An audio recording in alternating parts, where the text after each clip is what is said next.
Israel ಮತ್ತು Iran ಮಧ್ಯೆ ಭಾರೀ ಸಂಘರ್ಷ. ಮೂರನೇ ದಿನಕ್ಕೆ ಕಾಲಿಟ್ಟ ಎರಡು ದೇಶಗಳ ಸಮರ. ಇರಾನ್ ಡೊನಾಲ್ಡ್ ಟ್ರಂಪ್ ನೇರ ಎಚ್ಚರಿಕೆ.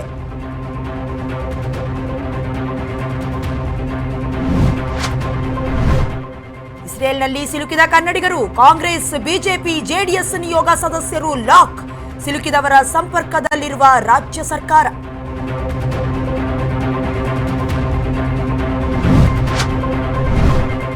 ಏರ್ ಇಂಡಿಯಾ ವಿಮಾನ ಭೀಕರ ಪತನ. ದುರಂತದಲ್ಲಿ ಮಡಿದವರ ಸಂಖ್ಯೆ 279ಕ್ಕೆ ಏರಿಕೆ. ಸಿವಿಲ್ ಆಸ್ಪತ್ರೆಯಲ್ಲಿ ಮುಂದುವರಿದ ಚಿಕಿತ್ಸೆ.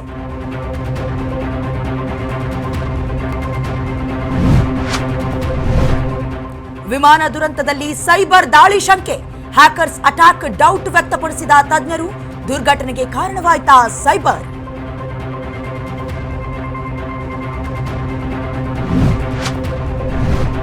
ಮಂಗಳೂರಿನಲ್ಲಿ ಸುರಿದ ಧಾರಾಕಾರ ಮಳೆ.